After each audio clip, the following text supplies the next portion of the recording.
Hi, this is a rerun of an episode that I recorded in September 2020 with Mark Houck. And we talked about Mark growing up and we talked about his apostolate, the King's Men. And I wanted you to get to know Mark because last Friday, September 23rd, Mark was taken in by the FBI. They burst into his home early in the morning. And I'm going to read here from his website. Mark is the founder of King's Men, an organization that forms men to act as leaders and protectors in their families and communities, especially in the fight to end abortion. The agents had their guns drawn and their shields up in the faces of Mark, his wife, and his 7 children. He was handcuffed and taken away in front of his whole family. You know what Mark's crime was? He was protecting his son. There was an aggressive Planned Parenthood escort in downtown Philadelphia. He was in Mark's son's face, and Mark pushed him away. The case went to court. The case was thrown out. But as I said, on September 23rd, the FBI came after Mark. What dad wouldn't protect his son in this type of situation? I know that you would. All this is on video, but it hasn't stopped Planned Parenthood. It hasn't stopped the Biden administration. And in spite of the fact that Mark's represented by an attorney, which they could have just gone to his attorney and said, hey, we want to speak with Mark, Mark was willing to do that. Instead, they sent a fully armed SWAT team into his home. It could happen to you, and it could happen to me. I don't ask for people to do this a lot, but I do ask if you have the inclination to donate to Mark. I'm going to put a link in the show notes here. And one of the things that they want you to do is they want you to plead guilty to something that you didn't do because it costs a lot of money to have the legal team to represent you against the federal government. And if you're inclined to do that, pray on it and please do that. Enjoy this episode. Mark you'll find, is just like you and I. Mark, it's great to have you on the show. Great to be with you, Jeff. Thanks for inviting me. Oh, you're welcome. I'm really excited about the show today and talk about your apostolate. Give me a little bit of background about yourself, Mark. Sure. Well, I'm from Pennsylvania, and we're talking today from Bucolic, Bucks County, PA, which is the 3rd largest county in the state of Pennsylvania, home of the deers. We have a day off every day. It's opening season for deer hunting. So this is where we are, southeastern part of PA. And I grew up, as I said, here, and I went to Catholic school as a boy, youngest of 4 children, was raised Catholic, cradle Catholic, 22 years of private Catholic education, really didn't understand what it meant to be a Catholic after all that was done, sadly enough. Parents spent a lot of money on education, learned a lot about, academics, but faith seemed to be in these Catholic schools a bit watered down. And so that kind of was my journey through my youth. My dad passed away when I was 11, which was a critical age in my journey as a young man. He was buried on my 12th birthday, and I kind of navigated through that rite of passage stage really with no guidance. And so that's a huge part of my story and in my journey as a man. And really the ministry that we're going to talk about today kind of evolved out of that because there was a need, a gap, if you will, that I needed to fill. Mm-hmm. And, it really could only be filled with God and all the graces that he would pour through the men that would come into my life and men that would mentor me. And so, but as a young guy, I kind of, instead of going to God, I went to athletics. Mm-hmm. And I played a lot of sports. Youngest of 4, I was always competing with 2 older brothers. And I excelled fairly well. I was kind of a natural at most of the things I took up. I kind of clung to basketball and football. And by the time I got to high school, I really kind of honed my interest in football. And then got recruited to play some major college football, but they weren't going to scholarship me. They gave me some partial scholarships. So I decided to go to a small school Catholic university in Washington, D.C., which was great because that's where the Basilica of the Immaculate Conception was and is. And I didn't know it at the time, but Our Lady would really preserve my faith there and help me. But nonetheless, I played Division III college football. I was scouted my senior year by the New England Patriots to play in the NFL.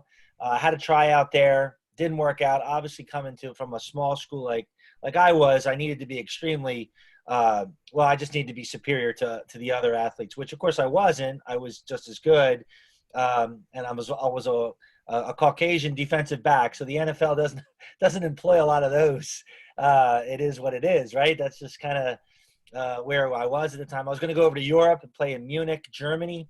And the money fell through with that. So I decided to hang the cleats up, so to speak, and begin life after sports. I felt really empty after that, Jeff. I didn't have sports was my God, if you will. I mean, even though I never left the church, I really worshiped the gridiron. I worshiped the accomplishment, the achievements, and that was really at the end of it. Really left me very empty. And so I searched for a number of years post athletics for something that could fill that void. Ultimately, it was God. And about 10 years or so after the football days were over, we launched the Kingsmen Apostolate, which we'll talk about today. Okay, great. I think a lot of men make sports their God, Mark. If you look at college football, you look at professional football or professional sports in general, what do men usually talk about? Sports. Sports is always one of the number one things. Talk about politics, talk about the weather, talk maybe about work, but we don't get too deep. Right. So tell me, how did you start the King's Men? Sure. So it was, again, that need that I was craving in my life, which was, which I wouldn't call it this at that time, but the beloved sonship, which, the ministry that I work in now really helps men understand that identity. I was craving an identity as a beloved son. I didn't know it. I would not have called it that at that time. But really, we just started. I was working in full-time ministry for a pro-life organization, doing a lot of sexual integrity, chastity talks, pro-life witness. And I was putting that piece of my faith together and kind of seeing that as important. And also my role as a male in that circle was also very important. I saw a lack of male leadership in that sphere of the pro-life movement and chastity education. So that kind of got my attention. Why? And then I just wanted to stay pure. I wanted to be a virtuous guy. I wanted to live a life of virtue. And so I called another man who I'd met through that pro-life movement to come together and maybe just hold each other accountable to be more virtuous, more pure in our mind, our thoughts, our words, our actions.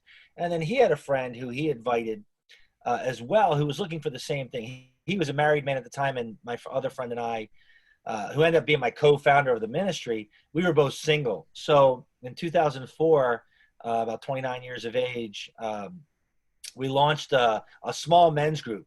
And it was just a weekly men's group where guys would come together, talk about their struggles, talk about anything we wanted to, and read some good books and just have some accountability till the next time we met. So that was kind of how we began. We've later evolved in a much more, I would say, turnkey kind of model. Or it was more free flowing at the time. Now we have like a methodology to what we do. But anyhow, that's kind of that. So one of the things that you mentioned is a virtuous life. And I know from listening to some of the talks that you've given, that wasn't always necessarily the way it was for you. No, not even at the time when the ministry was started.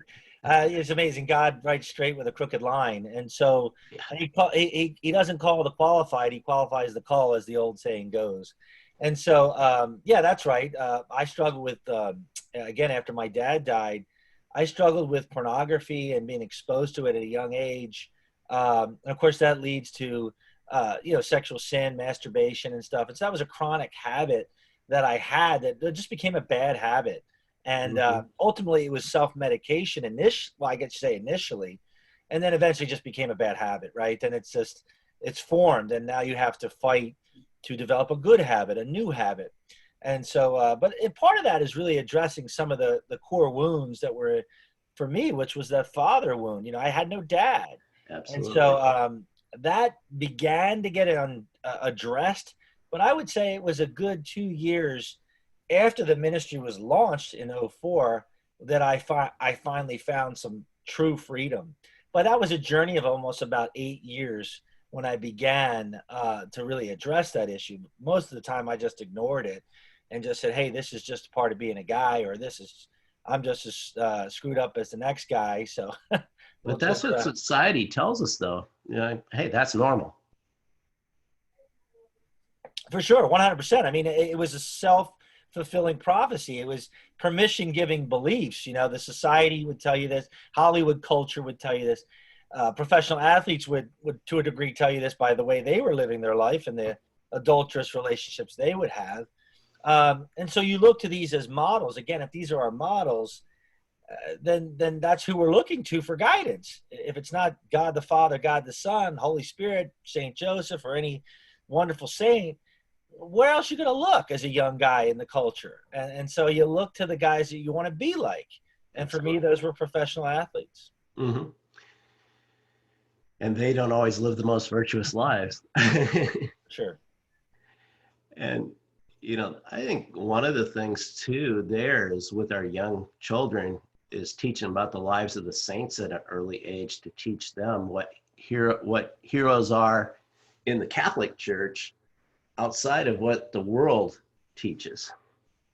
That's right. Yeah, very important. I mean, especially in the early days of coming together as three men, you know, we needed those guidance, that guidance rather, of those wonderful men. Saint Augustine became a quite an appeal to us as young men, not only because he struggled with chastity in his journey, but just the way he surrounded himself with other men. He lived a life of community, and Mm-hmm. he always wanted that. And he wrote Augustine's Rule, and that was something that he carried through his bishopric in Hippo and all throughout his priesthood.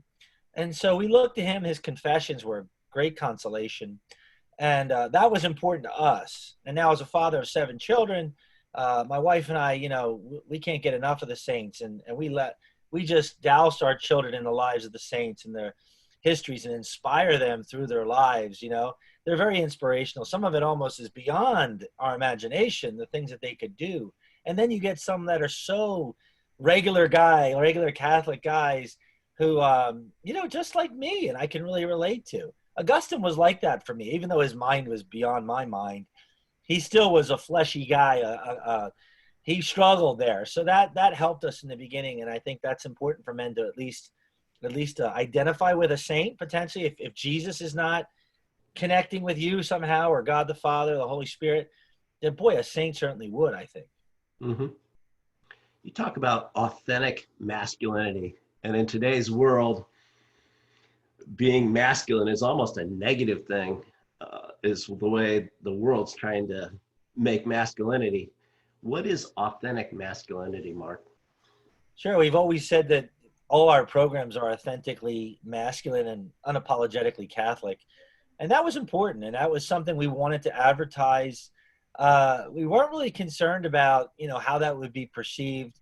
We wanted men to see what true manhood was. Not that that was us, like, hey, look at me, I'm a true man.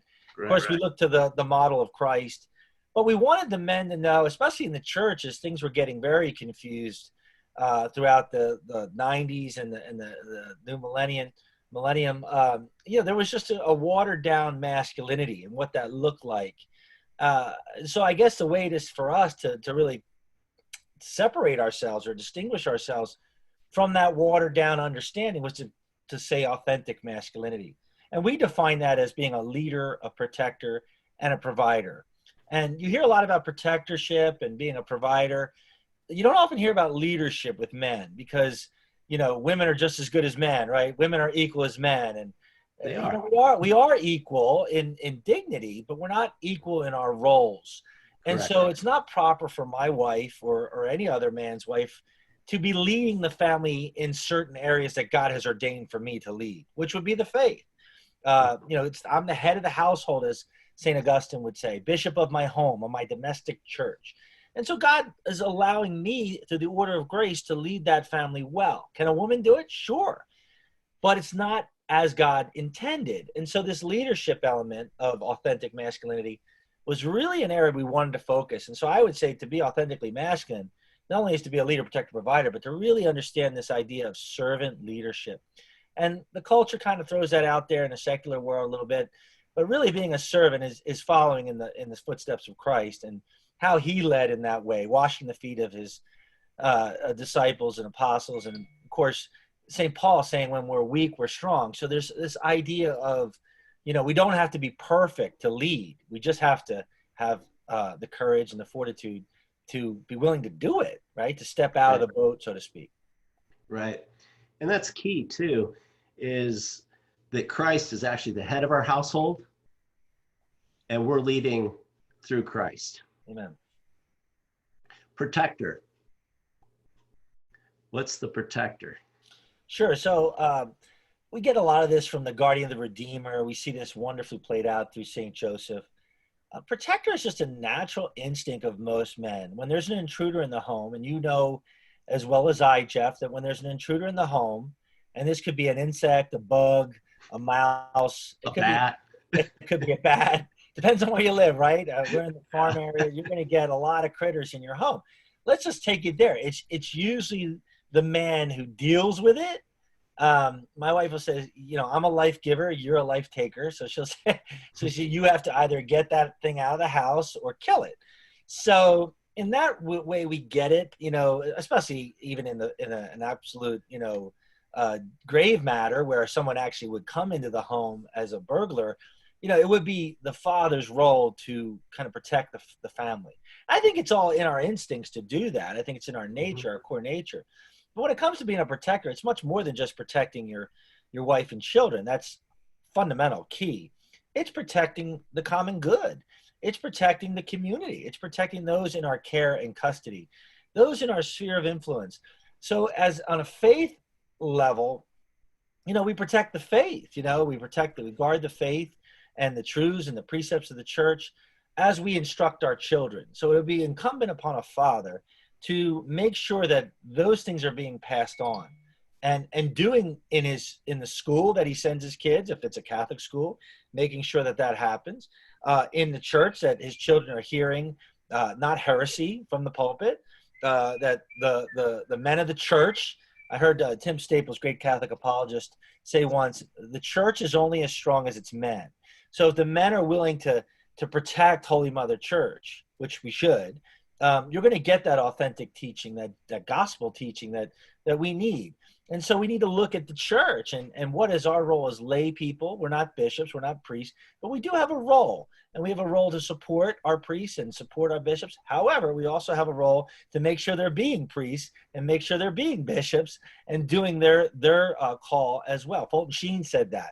Venerable Fulton Sheen, it's our duty as the lady. So when we think of protector, it's much larger than women and children. Fundamentally, abortion, right? When we think of being a protector, we have to protect women from the evil of abortion, not only in our home, contraceptive mentality, chemically killing our children.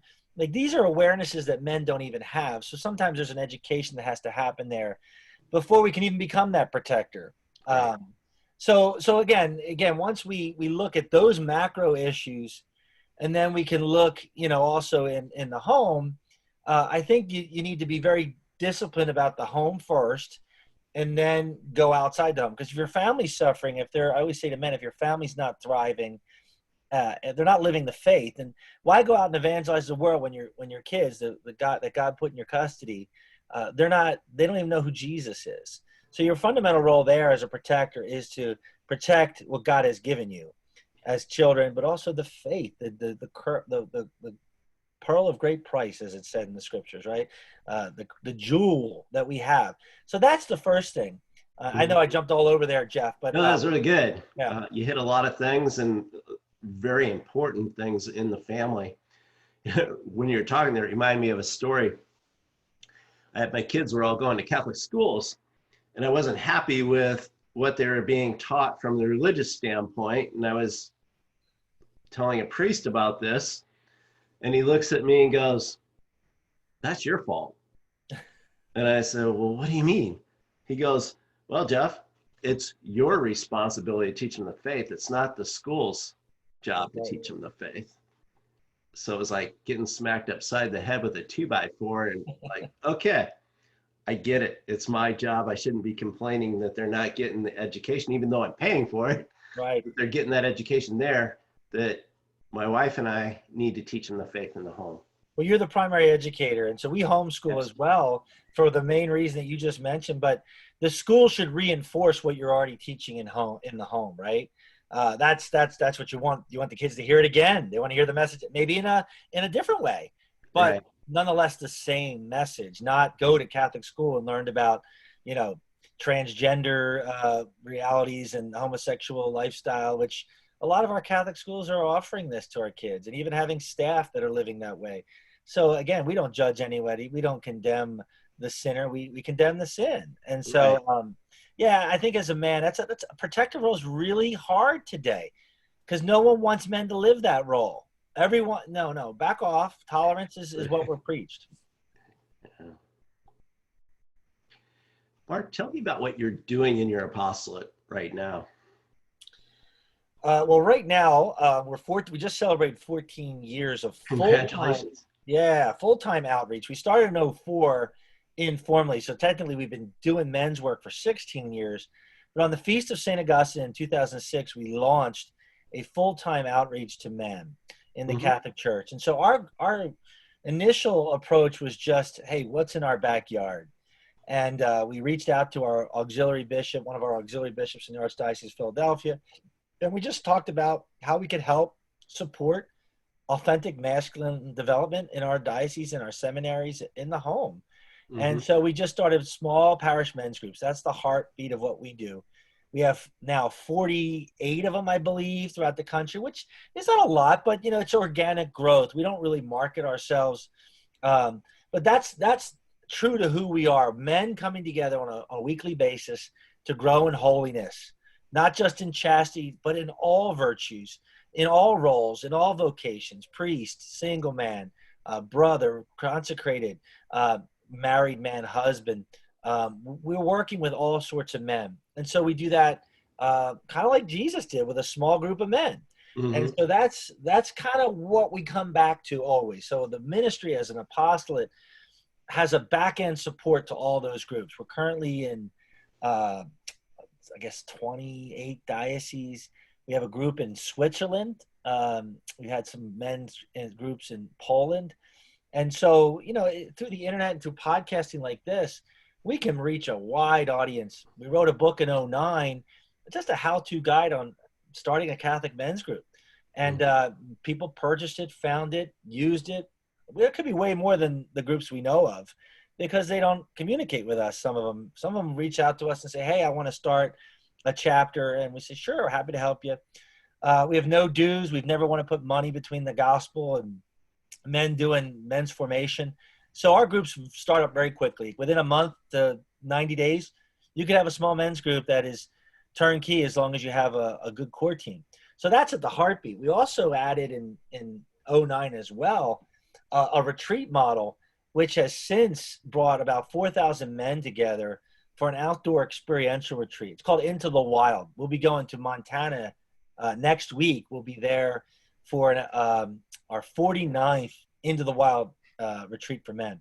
Fathers can bring their sons. And what we wanted to do was design a retreat that would give men specific skills that they maybe didn't have.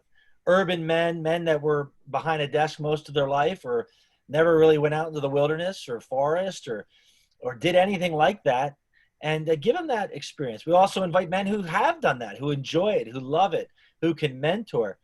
And so, like, as I said, Jeff, 4,000 men have come to that all over the country. We've taken it to as south as the Bayou in Louisiana, as north as the Adirondacks in New York, Buffalo, as far reaching now as Montana, Arizona, where you used to live. We did Flagstaff, and we've done Show Low, Arizona, the wonderful area that the people go to escape the heat in the summertime in the valley. And then we've done it right in the heartbeat there in Kalamazoo, Michigan. We've done Virginia. Anyhow, nonetheless, we've done that. In 2012, we also launched a healing retreat for men because we were taking men into our small men's groups and then taking them to an outdoor experiential retreat where they learn leader, protector, provider, and skills related to that. But they were also, we were uncovering a lot of wounds with these guys. They would share at bonfires, really sad stuff and traumatic stuff, post-traumatic stress type stuff, post-abortive men, post-contraceptive men, addicted men, men with compulsions that are just not sexual integrity, but, gambling, anger, workaholism. Yeah, drugs and alcohol were huge. Yeah. And so we said, well, what can we do for these men? So we decided to take them deeper on another retreat called Samson, which we launched in 2012. And that's a much smaller retreat. About 300 guys have come to that. And that's where men can really enter into the theology of the cross, Jeff. They can really see in their own suffering the grace of God, the hand of God, and transform it and redeem it. And so that's a journey, of course. Forgiveness is a big issue there with men, mostly forgiving ourselves, right? Absolutely. So that's, there's this healing part of what we do, this education part of what we do, this formation part of what we do. That's part of our mission statement. Action is also a piece. We call men to take action. So one of the things we've done, Jeff, as a protector is to fight the issue of pornography, abortion, defend traditional marriage. And so just to close up our mission, really, it would be really the fullness of what we do, to get a man who's healed enough to get out there and witness to what he is. Doesn't mean he has to be completely healed, but to witness to the journey he's on. And that might be just saying, hey, brother, I've been there. We've been a part of the closing of 22 sexually oriented businesses just by exercising our First Amendment rights, praying our rosary, praying to St. Michael, and just going out there and just saying, hey, brother, I've been there. You are where we were, and we want to walk with you on this journey. Here's a brochure. Amazingly enough, Jeff, when you stand and pray in front of these houses of ill repute and sin, they fall, they tumble. Literally, some of them, others through, the evil being exposed that's there, the laws that are being broken. And so in Indianapolis, all the way out to Arizona, we've protested. Hollywood Sunset Strip, we've protested there. 42nd Street in New York, we've done witnesses there. And as I said, this is it's a wonderful story of men coming together as a band of brothers, fighting the evil and defending the common good. Tremendous fruit when men come together in a common mission. Mark, why is it so important that men come together and be together, especially like in these types of retreats or these men's groups that you have? I think men, look, we compartmentalize our life, and that's just part of the way our brain is wired. If you look in the book of Genesis, you see Adam, before Eve is there with him, you see Adam tasked from the Lord, or given this task to name the animals, to put them in compartments, to name them, have authority over them, but put them in categories. And so in our gifting as men, in our nature, is this ability to problem solve. And that's, we're from the dirt, we go back to the dirt, and we feel at home in the dirt. That's why coming together in the wilderness can speak to a man's heart.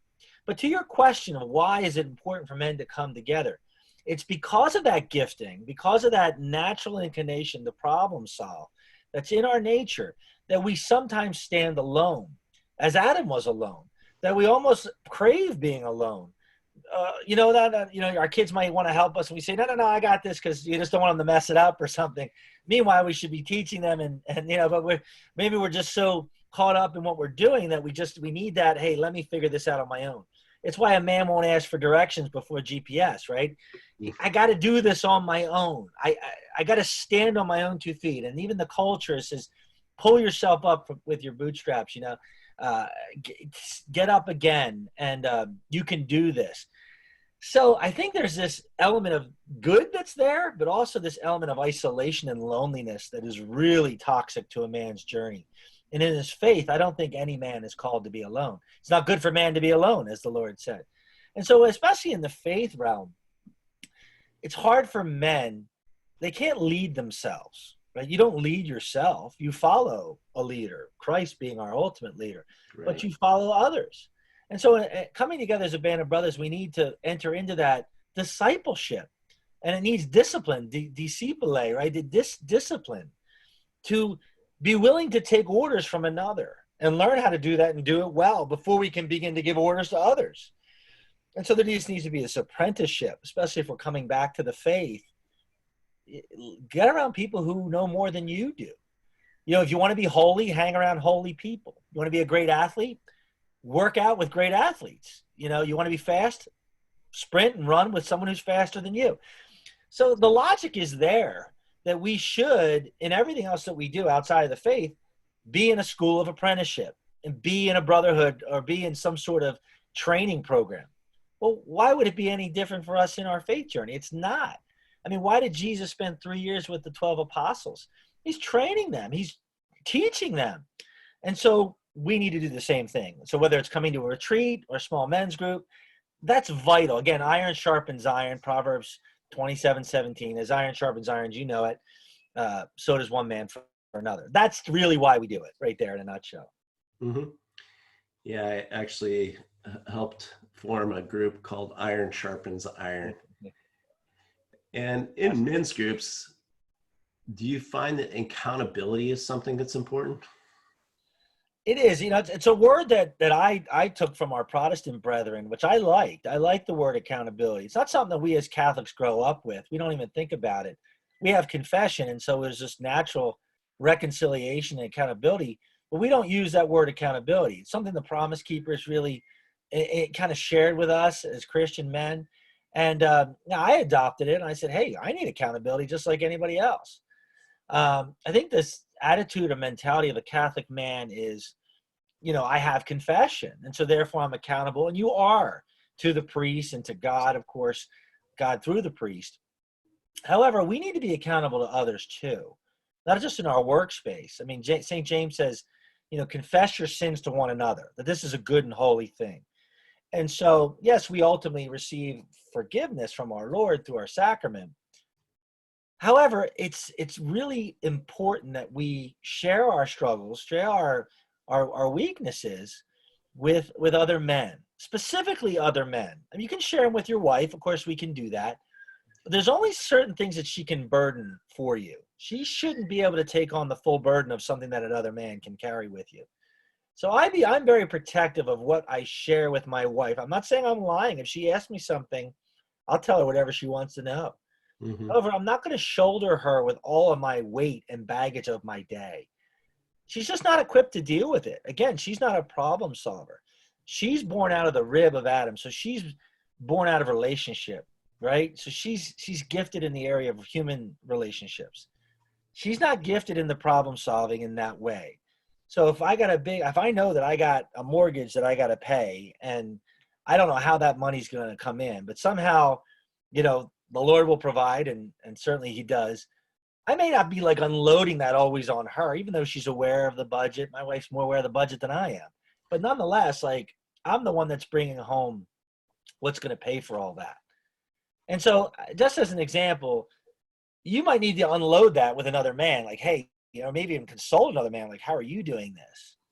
And hear from them, you know, especially those of us with big families. You know, it's not easy to do that. So I think to your question, accountability is important because it gives us insight, not only what others are doing, but insight into our own journey. So we're talking about virtue and sexual integrity specifically. That's where accountability is often thrown around. You really need to hear what other men are doing so that we can adopt that if we don't know how to do it ourselves. But you also need another man to say to you, hey, what's your problem? not really in a condemning way. For instance, I'm in my men's group, and a friend of mine asked me to do a background check for him, to submit answers to a question for his own background for some ministry he was doing. And I just kept dragging my feet on it, Jeff. I just thought I wasn't making it a priority. And another man in my men's group said, hey man, what's your problem? Like, just do it. Like, just do it for this guy. You know, you said you would do it. Now just do it. Sometimes you just need a good kick in the butt like that from another brother in Christ who loves you, who's not trying to judge you, but he's just trying to say, hey man, be a man of your word. Do what you say you're going to do. And in the sexual integrity realm, you know, that can become an enabling situation, or it can be a very positive, like, hey, I love you. Let's get on the horse again. Let's do this. Let's address this issue. Let's look at our triggers. Let's look at what's tempting us. What happened this past week which caused you to crash this week? Let's identify that. A good accountability partner is going to help you navigate that and understand your journey. And so that's what accountability really is to reveal truth. without doing it in a condemning way. And so I think it's very important for men because we don't really do this naturally. Something we need to kind of be trained how to do. Yeah, it is unnatural for us. We like to hold ourselves accountable, or, like you said, I can go to confession, right? Right. One thing that you talked about too there was it's always good for us as men to realize that all men carry a cross, whatever that cross is, and to realize that under the hood, he has issues too that I may not see on the outside. I might think, oh, that person, he's got a great life, perfect marriage. But then when you sit down, you actually find out from him that his life, he's got issues too, and realize that we all have issues. Yeah. Yeah. I think it's important to, what do they call that? I know there's a group of men that I'm connected with. It's almost like you have to not dehumanize. The word is you almost have to like see that because we put them in this pedestal. So you almost have to see them in the realism, the reality of who they truly are. To demystify, that's the word. You demystify the man or the athlete or the Hollywood lifestyle. You demystify. You look at all these Hollywood stars, committing suicide and, addicted to drugs. If life was so good with all that money, then, everyone would be doing it, right? But look at these guys. It's not what it seems. Its grass isn't always greener. Even with the athletic lifestyle, it's not always greener. So, yeah, it's important that you see under the hood. I know a life in ministry is not a life of ease for anybody. My marriage has needed a lot of work. If my marriage, if I'm not attentive to my marriage, I'm no good in ministry. So my first priority and vocation is to my wife, secondarily to my children, and that sacrament that we have together as a family, and then to the outside world. And so, for a lot of men, the old adage in AA is fine. How are you doing? I'm fine. How's your golf going? Fine. How's work? Fine. And you know what the AA guys came up with was, and I won't use the language they use, but fouled up, insecure, neurotic, and emotional, over emotional. It's like fine is you're not really hearing the truth. And so, we talk about superficial things like our golf game or sports or work or our the latest thing that we're doing with our vacation, to avoid the stuff that's really important. And it's really hard for men to go deep. It's unnatural, as you said, for us to kind of do those things. So we have to enter into a classroom of trust whereby confidentiality is secured, because a man's not going to share with another brother if he doesn't feel like it's safe to do so. And it's very scary for him to do it anyway. Right. We like to keep that shield up. That's right. Keep the shield up, keep the mask up. Again, fig leaf, right? It's the fig leaf of Adam, right? We're covering ourselves. We're naked with shame.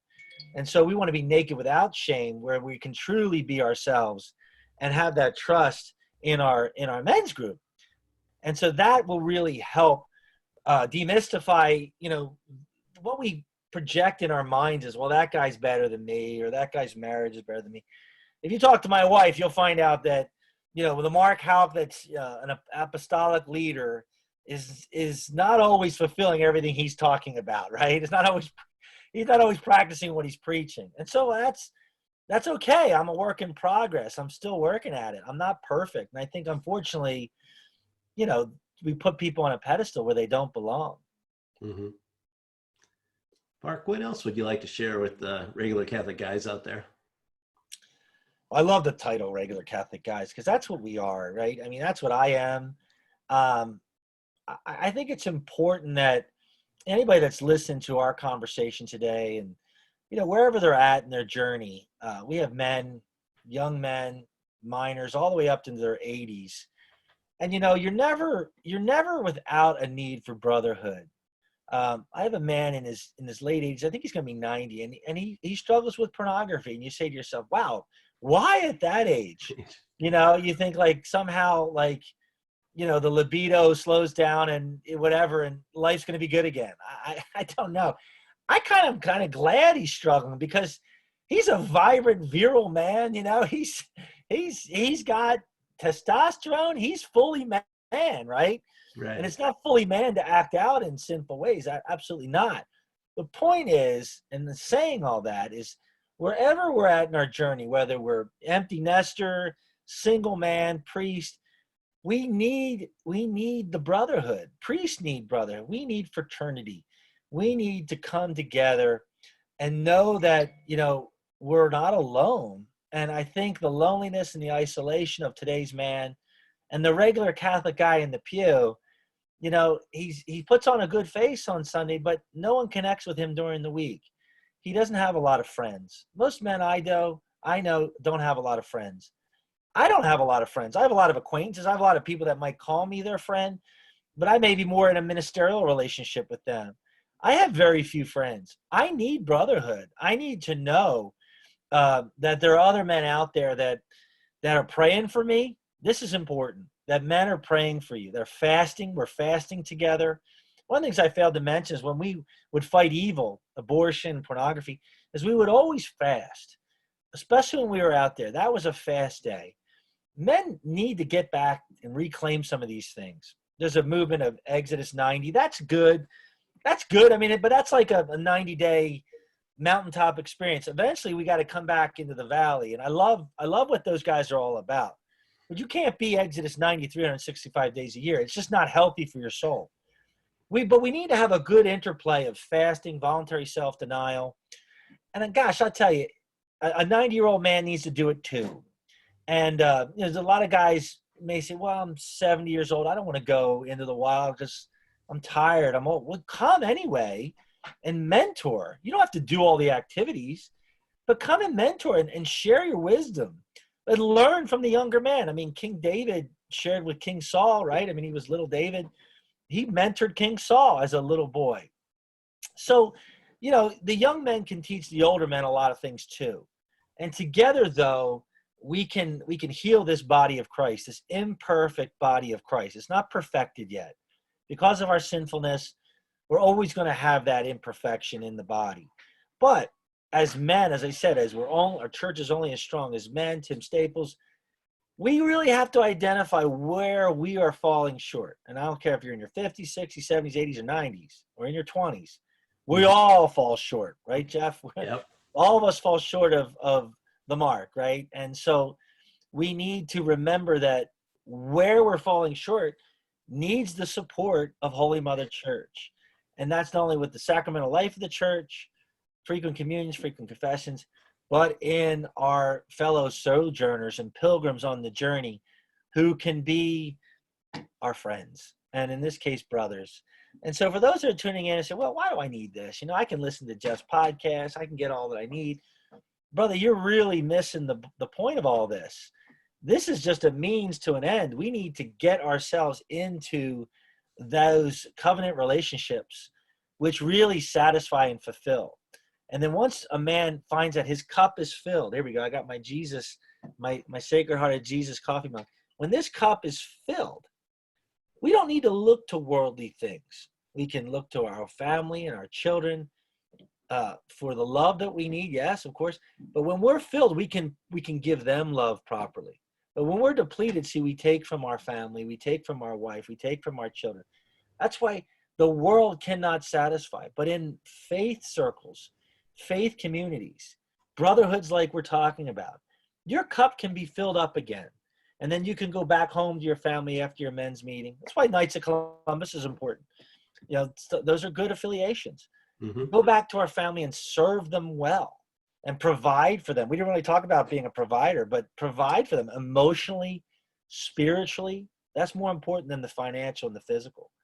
And so I would just say to any brother listening to this, that if he's looking to fill those areas in his life, tuning into your podcasts are going to be great, right? It's going to lead them to ideas and new things. But ultimately, take the message from this program today and put it into action by reaching out to wherever you are. Maybe find a Kingsman group. Maybe find a That Man Is You group, which are wonderful programs, are very complementary to the Kingsman. Exodus 90, Very good. Knights of Columbus, largest fraternal men's organization. Not going to do a lot of formation with the Knights. You're going to get a lot of service opportunities. But nonetheless, that's important too. So what's going on at your parish? Hey, Father, do we have a men's group here? Hey, would you like me to start one? Do you know of any men that would be interested? Reach back out to the King's Men and we'll help you. So I think that's the message I would leave them with today, Jeff. Thank you, Mark. Where do men find the King's Men? Sure. Well, of course, we have a web presence, which is important. There's a lot of broken links on the main webpage. So if you come, we're working on it, small apostolate. Thekingsmen.org is our main page. And you can get some basic information about what we do. You can purchase our books or whatever. You can listen to podcasts that we've done. We do a radio program twice a month. So they'll get good content there. We have 2 additional sites that are really connected to our retreats. And that would be intothewildweekend.com. And that's the retreat site for that outdoor experience retreat. And samsonretreat.com. And we have our next Samson coming up November 5th to the 8th in New Jersey. If anyone wants to come out, we got men usually fly from all over the country. That's to deal with that healing stuff. So anyhow, those are 2 important sites, samsonretreat.com, intothewildweekend.com, and thekingsmen.org. Otherwise, they can navigate online and find a lot of good stuff, related YouTubes and talks we've given. Just Google my name. You'll find a lot of good talks. Awesome. Thank you, Mark. Welcome. God bless. Great to be with you. Thanks for having me, Jeff. You're welcome.